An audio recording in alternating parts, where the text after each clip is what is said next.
So hello mga kulitshop, isang magandang hapon po sa ating lahat. Ayan, so nandito tayo sa Sitio Ragatan, Bangko Tindang, Cavite, no? Ang balak sana namin, ayan, magbabike lang si Zane.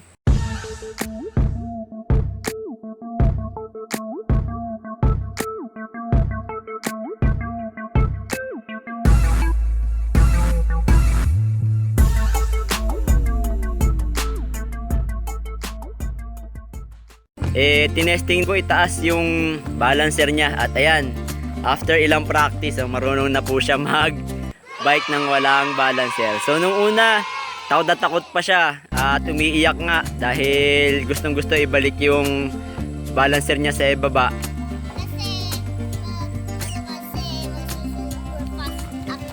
Ayan, kasi gusto niya daw mag super fast siya. Ayan, marunong na, mabilis na nga. So nung binaba ko yung balancer niya, tinuruan siya ng mama niya. Siya naman ilang beses. Ayan po yung misis ko. Tinuruan siya ng ilang beses papunta doon, pabalik dito. Nakailang iyak na rin, sumemplang din. Ayan, nakaliko na, marunong na rin magpaliko. Then, ayun nga, syempre ilang paliwanagan. Siguro mga isang oras. Mga isang oras. Ayan, isang oras din siyang nag-practice at eto nga, napakabilis niya ng mag-bike ng walang balancer. Nagtitricks pa nga yan, tinataas pa yung paa. Oh, ayan, oh. At kanina nagbabike din na nakatayo sa bike niya, no? Pero hindi siya naiyak pagka nabagsak siyang gano'n. So habang nagpa-practice silang dalawa, ayan, nagpunas-punas ako ng sasakyan kasi kahapon talagang maulan. Bala ko nga kahapon magbablog din ako, kaya lang umuulan nung umaga. Tapos nung bandang hapon may ginawa naman kami, meron na kami inasikaso. So ang ginawa ko, nagpunas-punas lang ako ng sasakyan gamit yung kanebo at ayan, isang Wilkins. Ilang liters ba to? 10 liters o ilang liters ng distilled to. Ayan, 7 liters. 7 liters na tubig. Hindi pa naubos, ano? Nasa kalahati pa. So yun lang yung naubos ko.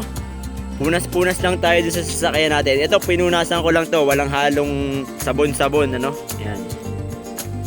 So yan ang kagandahan guys ng may wax. So tubig at punas lang, okay na tayo dyan. Ayan. Uminit-init na ngayon yung panahon kasi kahapon sobrang maulan talaga. Yun lang, meron nga sana akong itatopic kahapon, kaya lang yun nga, meron man tayong ginawa. And then ngayon namang hapon, si Zane naman ang aming naging focus. Tapos punas ako nito. Hindi na ako nakapag-topic ng medyo mahaba kasi aalanganin sa oras tayo, no? Sana antabayanan nyo pa rin guys yung mga susunod ko mga videos regarding dun sa sasakyan natin. For the meantime, ayan, napofocus din tayo sa bike natin, ano? Ayan, ito yung bike natin. And then may binili pa akong mga ilang bike, Tosik. Ibablog ko na lang din yung mga pagbili ko ng bike, ano? Ayan. Nahihilig kasi tayo sa bike ngayon. Itong isa kasi medyo nalilitan ako, 26er. Okay naman siya pang bike kaya lang naghanap pa rin tayo ng mga budget bike pero yung alloy na. Ito kasi medyo mabigat kasi nga steel.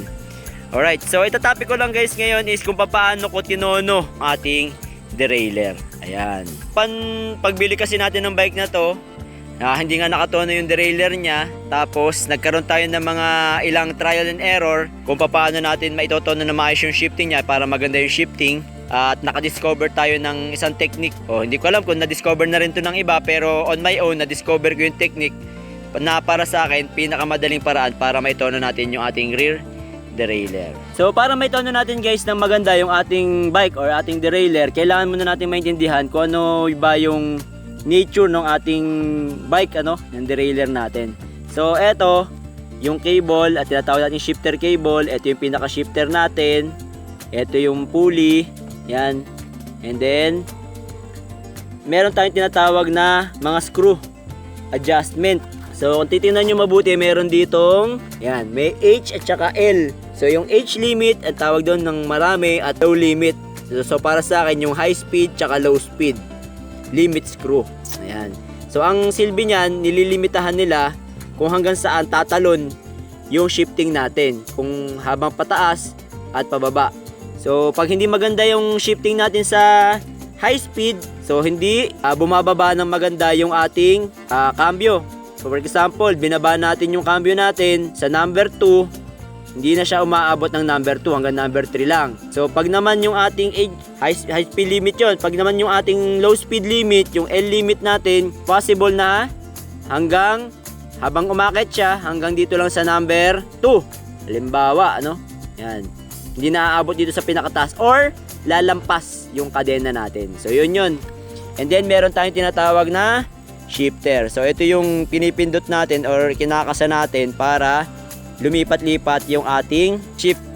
So dito yung number 1 niya, ito kasing 1, 2, 3, 4, 5, 6, 7. So 7 speed siya.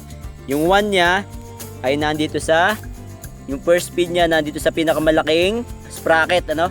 Or cogs na tinatawag. Ayan yung pinakamalaki. Then yung pinaka 7 niya, 7th speed niya, ito, nasa pinakamaliit. So kung hindi nga tama yung ating pag-set ng ating derailleur, tumatalon yung kadena or hindi siya napunta doon sa tamang gear natin, ano? Ayan. So ang ginawa ko lang guys, kung paano, ang sinekreto lang, ginawa ko lang guys para mai-set natin ng mabilis yung ating derailleur, no? Ang ginawa ko muna, kinalas ko muna etong nut na to, no? Number 9 yata to, 9. Yan. Number 9, kinalas ko muna yan para lumuwag tong cable natin, shifter cable natin, no? Pero make sure guys na nasa pinakamababa siya sa set. Ito, dito. Yan. Nasa number 7 siya. So dapat ilalagay natin sa number 7 yung ating speed. Bababa natin ang number 7. Yan. So dapat hindi siya nakakambyo. Wala nang shift na nakakasa sa kanya. Yan. So wala na, no? Yan. So zero setting. And then pagka zero setting natin, tanggalin natin tong nut niya o luwagan lang para maalis tong pinaka cable niya, no? And then dapat ito rin yung barrel adjustment natin ay naka zero setting. Ang ginawa ko lang guys diyan, ang pinaka madaling paraan talaga is yan, kasi yung pinaka first na gear natin, no? Pinaka 7th speed yan. So dapat lang guys yung pulley natin, okay? Yung pulley ay yung part na to. Ayan, yung part na yan, pulley na yan. Dito sa right side natin o sa right side natin, ito yan. Kailangan lang natin siya maitapat. Maitapat natin dito sa first gear. Gitnang gitna. Okay? First gear dito pero 7 speed doon, no? Yan. So kailangan natin siya maitapat diyan. So paano ang gagawin natin? So dahil ito ang tinatawag natin na high speed or H. So dito tayo sa H, letter H. Sa H limit screw. Ito, yung H limit screw. So pag in-adjust kasi natin to guys, itong H limit screw na yan, ang mangyayari dyan, magmumove ng right or left etong ating derailleur. So ang gawin nyo lang po, etong pulley natin na to na naandito sa gitna, itapat nyo lang po dito. So galawin nyo tong H limit screw hanggang sa tumapat siya dito sa kauna-unahang sprocket or 7th speed natin. Okay? So itapat nyo lang yan dyan. So once na naitapat nyo na siya, pag i-screw natin dito, okay, habang ini-screw natin, tumapat na siya sa gitna. Ayan. Ang gawin nyo po is, paikutin nyo yung pedal. Okay? Papaikutin natin si pedal at dapat wala kayong maririnig na anumang ingay. Walang anumang ingay habang umiikot yung kadena. Yung parang nagkikis-kis ang kadena, wala kayong maririnig na ganun. Pag medyo maingay, adjust nyo lang ulit dun sa H limit screw hanggang sa siya ay gumitna na talaga, yung wala na talagang kaingay, kumbaga swabe yung pag-ikot ng kadena. So once na na-set nyo na siya, okay, ang gagawin naman natin, hihilahin na natin itong cable natin. Hilahin natin yung tamang-tamang tension lang, okay? So watch out lang po dun sa mga putol na tulad nito, yung cable. Ayan, kasi yung sa akin may putol dito eh. Ayan, may putol dito at saka dito sa gitna. Ayan. So watch out lang doon guys kasi dapat maganda yung kapit nung cable na to. Ayan yung mga cable na yan. Sa kanilang lagayan. Hindi siya yung malubay pag hinigit natin siya. Ayan. Pero pagka yung ang ating shifter cable ay yung dire-diretso lang, madali lang yon kasi once na hinila natin siya dito, higit na yon. Ayan. So ang gagawin lang natin, hihigitin natin tong cable ng sapat lang, wag naman sobrang higit na higit. So once na nahigit natin siya, higpitan na natin tong nut para magstay siya in place. Ayan. So once na nag-stay na siya in place, sakto na po na nasa gitna to. Ang gagawin naman natin, isi-shift natin to papunta sa second speed. Ayan, second speed. So pag nag second speed na siya, ang gagawin nyo naman po, iikutin nyo naman itong bike, yung pedal. Okay? Ikutin nyo siya. Ayan. Pag hindi umakyat yung kadena sa second speed, galawin nyo lang po itong barrel adjuster. Okay? Galawin nyo lang siya. Yung sa akin, hindi ko na ginalaw kasi tamang-tama yung tension ng aking cable na nakaset siya dun sa first speed kanina. And then, once na ako yung nag-set nung second speed dun sa aking shifter, mahihigit na siya ng tama. So, no need para higitin itong barrel adjuster. So, if ever lang naman guys, na kasi syempre meron tayong tinatawag na yung hindi masyadong nahigit natin yung ating shifter cable, pwede natin dito i-adjust. Okay? So, ang gagawin natin, adjust natin dito hanggang sa lumipat na yung kadena. Okay? So, once na lumipat na yung kadena, kailangan ang paglipat niya yung smooth, yung wala ring ingay. Okay? So once na set nyo na yung pangalawa, walang ingay, set nyo naman sa susunod na speed.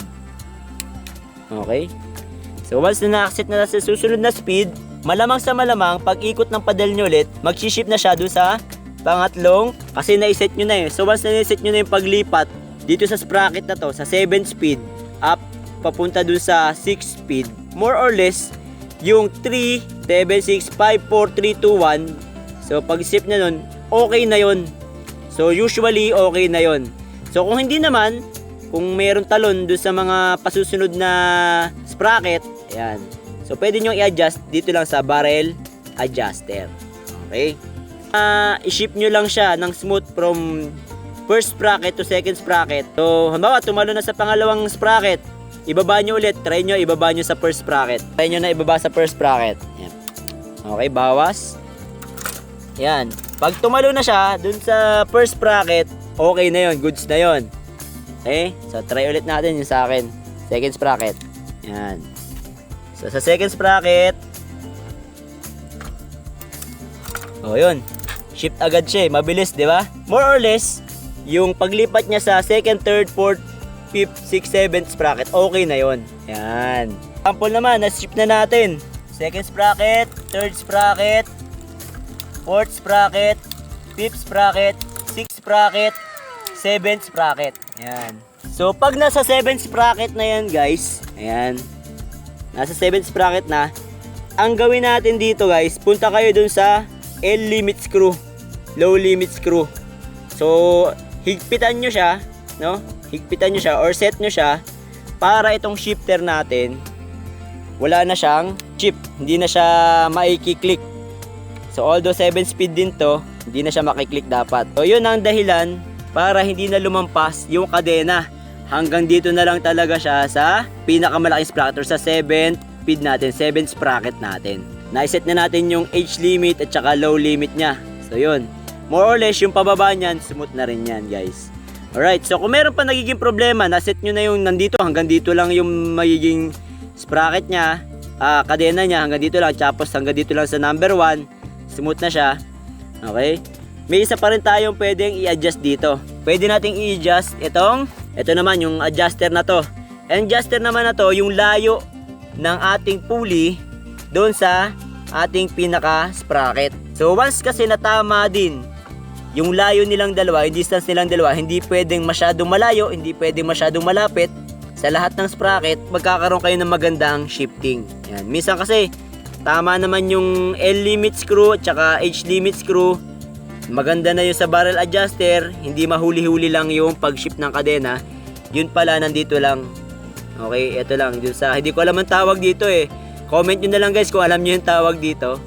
Pero yan yung layo ng pulley sa pinaka sprocket natin. So ang ginawa ko lang dyan, hindi masyadong malayo, hindi rin masyadong malapit.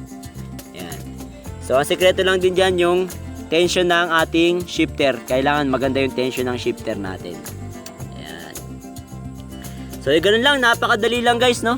So alignment lang ng ating derailleur doon sa ating mga sprocket. Yan.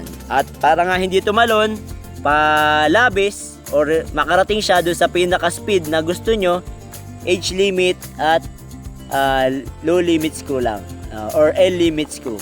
So sana po ay maliwanag yung naging instruction natin at nakatulong ako doon sa mga bago-bago ring nagbabike, no, kung paano mag-set ng ating derailleur. So ganun din po sa ating FD or front derailleur, low at H at L limit screw lang yan, and then yung tension ng ating shifter cable. So ito naman, hindi nyo rin 100% yan na mapapa-shift ng sobrang smooth, no? Baka kasi yung iba akala parang dulad dito na pag set natin ng shifter, lipat agad. So hindi po ganun siya kasumot kasi iba yung wala siyang pulley at ang nagdadala lang po ng paglipat ng kadena dyan is yung metal na hihigit dun sa kadena kung saan siya pupunta. So hindi siya katulad ng RD natin o rear derailleur natin na isa-set dun sa talagang direction ng sprocket. Yan, tulad yan, yung pulley. Meron siya kasing pulley dito na nagseset dun sa talagang direction ng sprocket. Tinatapot niya talaga yung kadena natin dun sa sprocket. Eh dito po, iba. So wala kasi siyang pulley. Kaya ang mangyayari dyan, hihigitin lang o sasagiin niya lang yung kadena para lumipat dun sa ating mga crank. Okay? So kaya yung iba ang ginagawa para wala nang ganito, ginagawa na lang or pas pinipili nilang bike yung one by. Bike sinabi niya yung isang plato lang or isang crank lang yung kailangan. Alright, so hanggang dito na lamang po siguro ang ating video at sana po may niambag na naman ako kapakipakinabang sa araw na ito. At sa mga hindi pa po nakasubscribe, subscribe lang tayo sa Kulit Shop, ang shop na makulit pero walang physical shop. See you on my next videos, bye bye! Magbabike pa po kami ni Sin eh, gusto niya na akong kasabay na magbike. So let's go!